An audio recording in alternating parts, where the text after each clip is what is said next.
What's up, guys? It's your boy Keep It Real MMA. I just want to make this video, essentially, like, it's kind of like a contradicting video in a way, but I'm going to get the first thing out the way.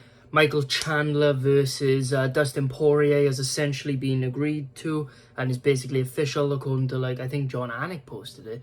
So it's got to be official, right? So if anybody has insider scoop, like, you know what I'm saying? So what I think of that fight is I am picking Dustin Poirier. It's a very risky fight to pick. If the odds are very close, I might consider Chandler. Actually, I will consider Chandler if the odds are close, because it is a 3-rounder. So, you know, it's a 3-rounder, so you can't exactly count out Chandler. But I just think that Poirier's boxing is superior.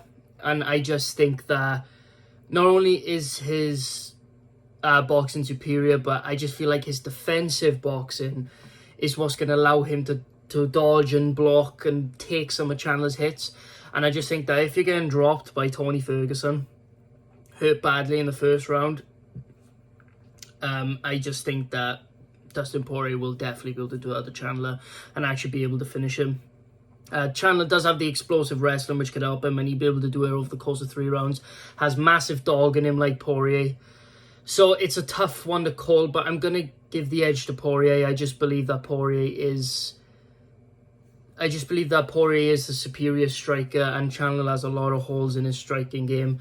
And I just feel like, you know, I feel like Kevin Lee saying that, but yeah, I just feel like Dustin will be able to take advantage of it. I'm not going to go too much into detail, but yeah, I'll be picking Dustin Poirier in that fight. It's a great fight, though. I'm glad it's been made. I'm glad. But right, what I want to talk about is the state of the UFC. Now, this is going to be a ranting type video to a lot of you, right? But this is just unacceptable, right? Now, 2022 was promised to be the biggest, your best year and the biggest year they've ever had. And I know they promise this every single year, but 2022 has been one of the worst years the UFC's had in a very long time. And the reason I say this is because a lot of their events have been absolutely dog trash main events and trash fucking cards. Their one card of the year, which was the most stacked card, Adesanya versus Cannonier, it was stacked and that card under-delivered, which is not the UFC's fault, but that card was overstacked to protect Israel Adesanya's star power. So it didn't tank too much on the pay-per-view buys, because as we all know by now, Adesanya is not the star. Now, it's going to come across as harsh, but I'm keeping real MMA for a reason, right? These cards have been unacceptable. Now, Chimaev versus Diaz, it's not an acceptable pay-per-view in terms of the undercard, right? Obviously, I've gone through the card, right? But the early prelims opens up, right? Like, it's not a terrible card, but it's not quite good enough to be a pay-per-view, in my opinion. You've got Darian Weeks, Johan Lanes, Melissa Martinez, Elise Reed, Chad Analega versus Antalageli, Norma Dumont, Danielle Wolfe, Jay Collier, Chris Barnett, Dennis Tooley-Lewin, Jamie Pickett, Jailton Almeida, Anton Turkloj, Hakeem Dawodu, Julian Arosa, Johnny Walker, Ion Cutelaba, Irene Aldana, Macy Chasson, Kevin Holland, Daniel Rodriguez, Li Jingliang, Tony Ferguson. What the fuck is that fight? Khamzat Chimaev versus Nate Diaz. You know what I mean? And it's a decent main card. That's a decent main card. Johnny Walker, Ion Cutelaba, guaranteed, probably a guaranteed knockout as long as they don't fight like pussies, yeah? So that's a good opening. And then you got Irene Aldana, Macy Chasson. Then you got Kevin Holland, Daniel Rodriguez. That could be a fight night main event or a fight night co-main event. And then Li Jingliang versus Tony Ferguson. How this fight ever came to be, I'll never know. And then Khamzat Chimaev versus Nate Diaz. It's not acceptable to be a fight night. Not fight night, a pay-per-view. I think it's just about, like, I think it's good enough. It's more than good enough to be a fight night, but it's not good enough to be a pay-per-view. But the problem is you can't put Diaz or Chimaev on a fight night. So I understand. But at the same time, this card is not good enough to be a fucking a fucking pay-per-view. But it's not the worst. It's not the worst pay-per-view in the world, though. But at the same time, it's not good enough. And I don't want to go too much into detail, because at the end of the day, right, I don't want to go too much into detail because I've made a complete video about this, right, about how this is not good enough to be a pay-per-view. Now, straight after this, you have Corey Sandhagen versus Song Yadong as a fight night, right? I'll have a look at who they have on this fight. Okay. God damn, who's that?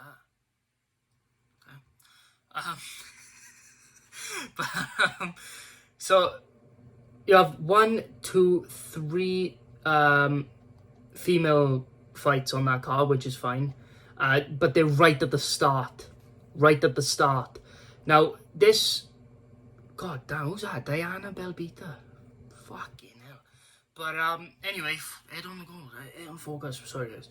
But basically, so it's not a terrible fight night. You know what I mean? You got Anthony Hernandez, Marc-Andre Borliut, Tanner Boza, Rodrigo Ferreira, Andre Fili, Lando Venata, decent fight. Chidi Nchukuni, Gregory Rodriguez, very good fight.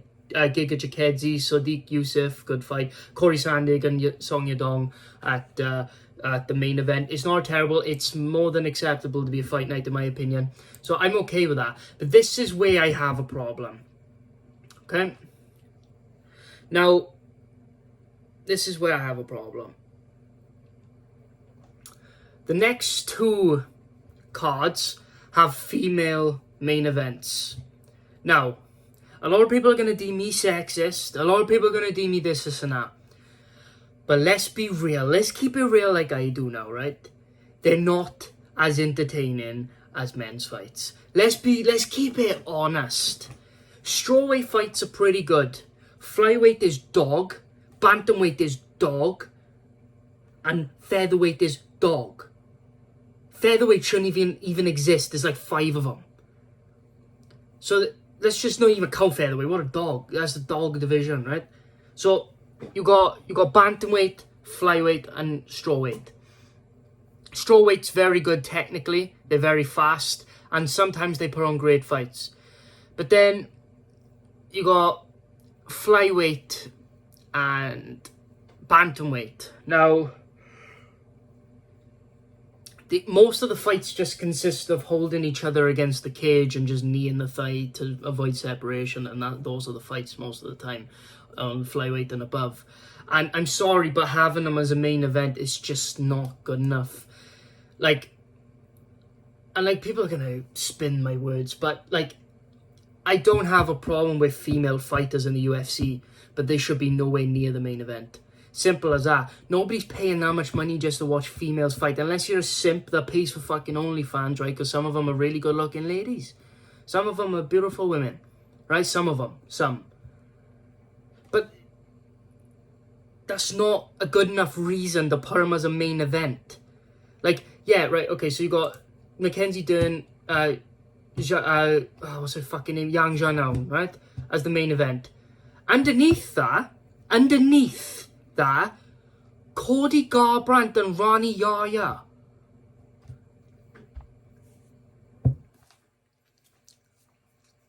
Now, you can say what you want about Cody Garbrandt's career, but he's more of a main event draw on a fight night than Mackenzie Dern and Yang Zhanao. Who's underneath there? Randy Brown, Francisco Trinaldo, Ronnie Barcelos, Trevin Jones. Fucking hell, can you imagine Barcelos fighting Giles? Giles would have a field day. I mean, Trevin Jones. Jessica Pena versus Tabitha Ricci. Okay.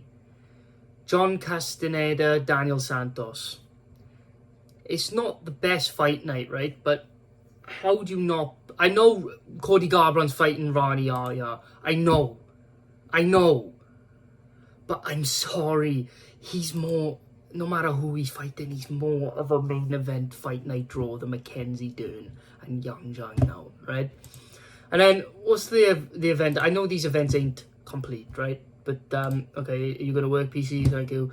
And then the next one after this, right? Alexa Grasso versus Viviana Roja. Look, I don't have a problem with Alexa Grasso. I think she's a beautiful girl, and I think that she's a very good fighter. I think she's very underrated in that division. I think she has really good hands, and I think she's really good. She's really good on the ground too, and she can hold her own. I think she's a great fighter, right? I don't have a problem with her, right? And I don't have a problem with Viviana Rojo either, okay?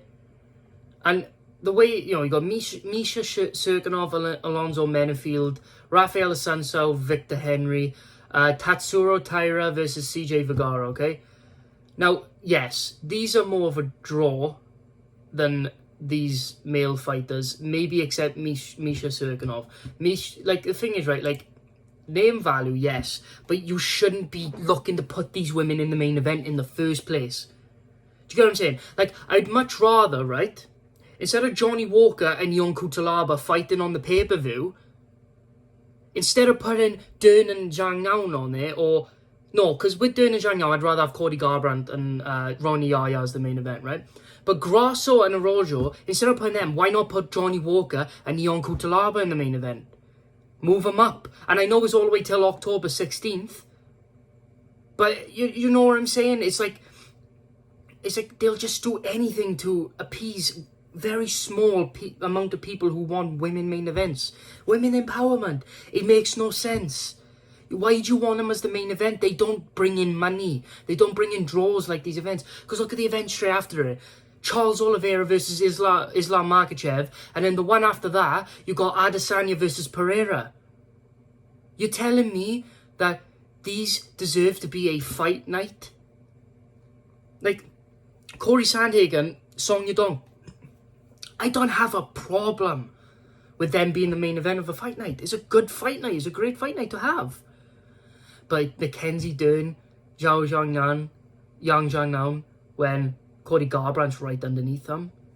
Grasso and Araujo when you could have easily moved the Uncle Talaba and Johnny Walker down. Or, better yet, if you're so set on having Dern and Yang Zhangnan as the main event, why not put Cody Garbrandt versus Ronnie Yaya as the main event and Grasso and Araujo as the co-main? Because, I'm sorry, it's just unacceptable. And the thing is, right, the UFC have been doing this all year, where they've just been pumping out these female main events or these low-level male main events. And I understand sometimes, but these pay-per-views haven't been good enough. These fucking fight nights haven't been good enough. They've just been pumping out shitty cards and expecting us to just take it and eat it up. Yes, I'd love Mackenzie Dern and Yang Zhangnan as the main event of a fight night. Yes, I would definitely rather over Johnny Walker and Ion Cutelaba. Yes. Do you get what I mean? Yeah, Johnny Walker and Ion Cutelaba is probably going to be a first-round knockout either way. At least it's entertaining. At least it's high-level stuff. And even though I know Johnny Walker and Ion Cutelaba ain't super high-level technically, but at least a knockout's going to happen. At least something crazy is going to happen. Johnny Walker's probably going to get knocked out like Looney Tunes style again. Or Ion Cutelaba's going to go out looking funny. You know what I'm saying? And the thing is, right, you got so many options. So many options. Like I said, Dustin Poirier and Michael Chandler got announced, right? I know you can't really put them at the fight night, right? But if worse comes to worse, you do that. You don't put females as a main event. And like I said, I have no problem with them fighting. I don't. But they're not main event material, especially from flyweight up. Flyweight to bantamweight to featherweight, they are not main event material. They're not technically sound enough. They just don't put on entertaining fights most of the time. And most of the finishes they have are submissions that are not that crazy. And the thing is, it's a lot of them are just technically shit. I don't have a problem with Mackenzie Dern and Yang Zhangnan. The strawweights are pretty good. But they're not exciting fighters to draw in money, to draw in fans. You know what I'm saying? They're just not. I'm trying to think. You could literally put Yair Rodriguez versus Josh Emmett on one of those cards for a title elimination bout. You could. Why is it that they just do that and expect us to be okay with it? 2 female main events in a row. 1 is bad. 1 enough is unacceptable. But 2 is unacceptable. And the amount that they've given us this year is unacceptable. So that's my thoughts on it. You can pick any high-level male fighters and put them together and make a really good matchup in a fight. And I'm not saying like Mackenzie Dern, Yang Zhang is not the right fight to make, or Alexa Grasso versus Viviane Araújo. They're good fights, but they're not main event fight night materials. Do you get what I'm saying? And that's where my problem comes from. So yeah, that's how I feel about it, guys. I mean, I think I'm being fair, but at the end of the day, I don't give a fuck anyway. You know what I mean? I don't care. But like, in terms of like what I say, because I just say it how I see it. It's just how I fucking see it. Simple as how I see it is how I'm going to call it. That's why I named myself Keep It Real MMA on my channel, because I'm going to keep it real. I'm going to give my honest opinion, right? And if people disagree with me, you're more than welcome to. But I'm looking at this as a business and a fan-friendly type way. Alexa Grasso, like I said, she's a great fighter. Okay? She's a good fighter. She got a finish in her last fight, which was a rear naked choke over Joanne Wood. She's a good fighter. But she's not super exciting and putting on amazing fights or putting on decent fights even, and can be exciting at times, and like a Israel Adesanya, where most of the time he's boring and sometimes he pulls out the odd fight, probably when he pumps the steroids and all of a sudden, oh, he's cool and he's good. You know what I mean? And he knocks Paulo Costa out somehow, but then can't knock out anybody else. But it's like, that's what I mean. It's like sometimes you could do that, but you know what I mean? They never do that. Same with Mackenzie Dern, same with Yang Zhang now. Like, come on. UFC needs to do better, simple as. But yeah, that's how I see it. But anyway, guys, thank you so much for watching. Please keep running up the views, keep running up the videos, like and subscribe if you're new. Thank you to everybody that subscribed. Thank you so much for watching. I'll see you guys in the next video. Wait, hold on, my TikTok is Keep It Real Edits, if you want to see some edits. This is Keep It Real MMA. Thank you so much, guys, for watching. Peace.